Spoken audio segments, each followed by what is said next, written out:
భయం భయం రైతుకి ఎప్పుడు భయమే. నారు మడి పోసిన కాడి నుంచి నాటు వేసిన కాడి నుంచి కలుపు తీసిన కాడి నుంచి మందులు కొట్టిన నుంచి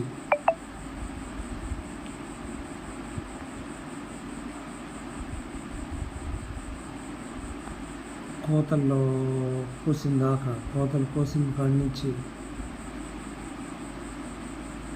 వడ్లు ఆరబెట్టిన దాకా ఇప్పుడు భయమే.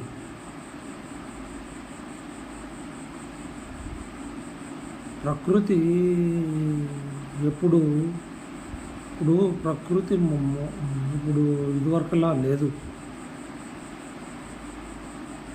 వానలు పడాల్సినప్పుడేమో ఎండలు వస్తున్నాయి, ఎండలు పడాల్సినప్పుడు వానలు వస్తున్నాయి.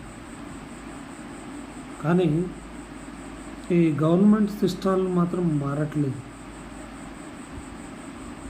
నేనేమంటున్నానంటే ఇప్పుడు కాలువ ఎందుకు వదలట్లేదు అని అంటే అధికారులు చెప్తున్న రీజను మన నాట్లు అనేది జూలై ఆగస్టులో స్టార్ట్ అవుతాయి. మనం ఇచ్చే ఫస్ట్ తడి అప్పుడే ఇస్తాము అని అంటున్నట్టు తెలిసింది.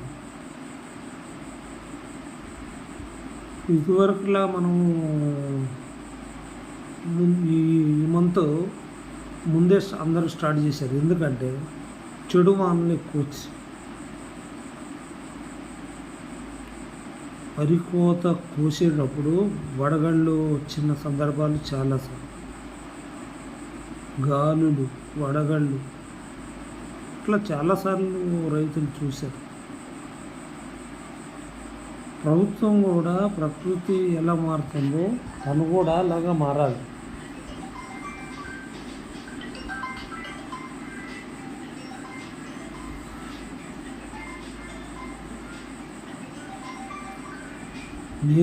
నేను చెప్పిన సిద్ధాంతమే అదే పాటించాలనేది కాదు. ఎప్పటికప్పుడు మారుతూ ఉండాలి. ఒకప్పుడు వ్యవసాయానికి ఇప్పుడు వ్యవసాయానికి చేంజ్ లేదా? ఎప్పటికప్పుడు మార్పులు వస్తూనే ఉన్నాయి. అందుకే వ్యవసాయం అనే దాంట్లో టెక్నాలజీ అనేది ఉండాలి. మన రాజకీయ నాయకులు గొర్రెలు అంతా ఎప్పుడూ ఒకటేలాగా ఉంటాయి, కానీ అన్నదాతల మైండ్ సెట్ మారుతూ ఉంటుంది. ఎప్పుడు ఏ టైం ఏ పంట వేస్తే బాగుంటుంది, ఏది కొత్త రకం వేస్తే ఎలా ఉంటుంది అంటే